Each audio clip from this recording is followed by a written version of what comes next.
On that note, let me just throw that back to Michael Kugelman. Michael, there's been obviously some pressure on Biden, including from his own party, in fact, mainly from his own party. You've gone too far. Why did you roll out such a massive red carpet? You know, you're bending over backwards. I've heard those things said. The fact that there was a lot of concrete business done, and business that is obviously of direct benefit to both countries. We heard Joe Biden specifically referring to the 1 million jobs that could be created thanks to Indian aircraft orders. Is that something which gives him and everyone else in the American administration something to hold out to and saying, look, there are concrete businesses now with doing business with India, with what we are doing? Yes, I think so. I think we should also acknowledge that President Biden himself has long been a very strong advocate for deep U.S.-India partnership. Consistently in what he said and written, going back to when he was a senator and certainly when he was a vice president, always been a big booster of U.S.-India relations. So I think that some of the pressure coming, well, I wouldn't want to say pressure, but some of the comments coming from some within his own party, whether you're talking about members of Congress or in terms of President Obama's or Barack Obama's remarks yesterday, I don't think we should overstate the significance of all of that. And indeed, yes, I mean, we have all these new business deals, we have all kinds of other deals. I think that accentuates the fact that it's really a sideshow. This focus on the values-based aspects of the relationship. Yeah, I mean, it's important from a U.S. perspective to some extent, especially because the relationship has long defined itself through values, and we heard that expressed by both leaders yesterday.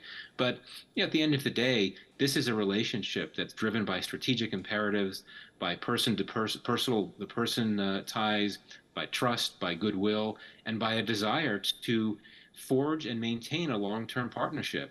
And right. So that's why I don't think that these concerns from some critics is going to have that big of an impact. Michael, I mean, some of the criticism, okay, Bernie Sanders and the squad coming out and saying that we don't like this, we're going to boycott it is one thing. Were you surprised that Barack Obama would make that comment in an interview with this particular timing as a former president? Or was it just a coincidence? Right. Yeah, I mean, I'd like to think it was a coincidence. Obviously, I don't know. But let's keep in mind that Barack Obama said something very similar in 2015 when he gave that speech in New Delhi. It was something that we all remember even now. So that suggests that what he said in the interview on CNN may have reflected views that he has had for quite a few years, and he didn't just happen to bring it up now to try to undermine President Biden when Prime Minister Modi was in town. But let me just say this as well. You mentioned Bernie Sanders. There were several members of Congress that decided to boycott the Modi joint address. This is a very small number of folks, right? You look at the hundreds of members of Congress. We're talking about 5 or 6 that have been critical and boycotted the address. And we're talking about not only a small number of folks, but also people that don't set policy on India. They don't set foreign policy on the whole.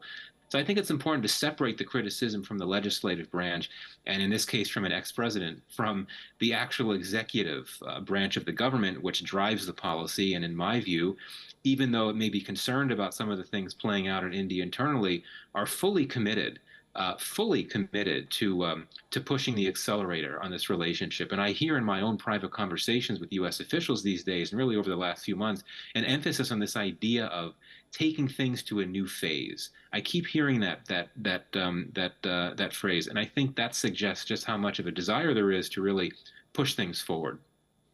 Right, that's interesting. Let me just get Mr. Bhadrakumar in. It's interesting when we're talking about what actually happened and where there were dissonant noises. You've, of course, served in Russia. You've taken a close look at that.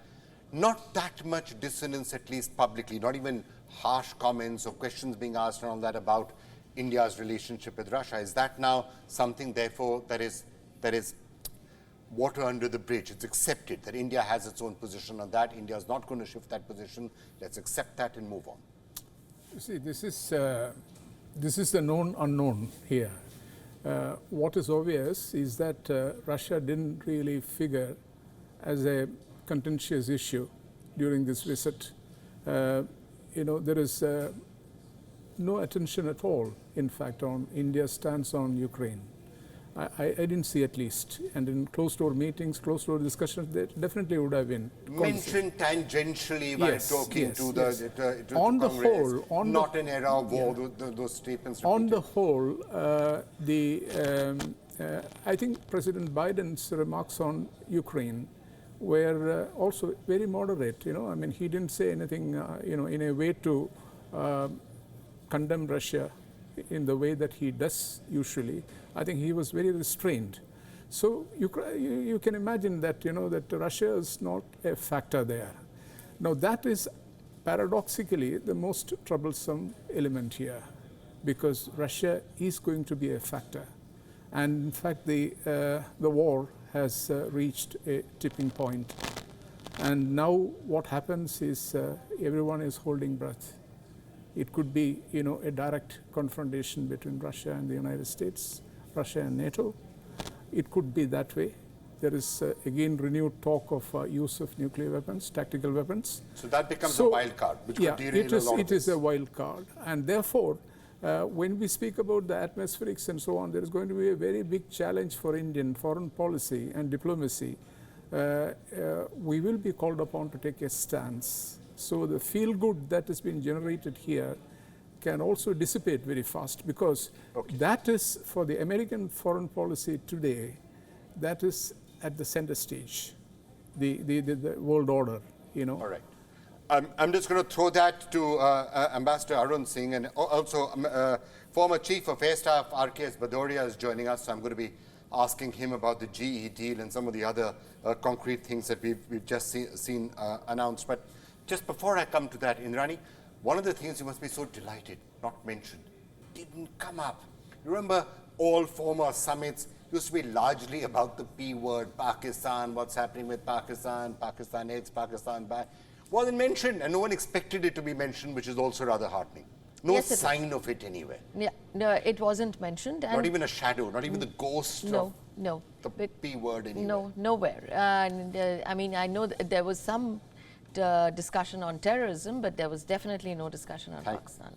And Thank heavens, you moved on. We moved on from that particular thing. Well, even his comments on Ukraine, I mean, he emphasized territorial sovereignty and integrity, and that is territorial integrity and sovereignty, and that is it. He did not go beyond that.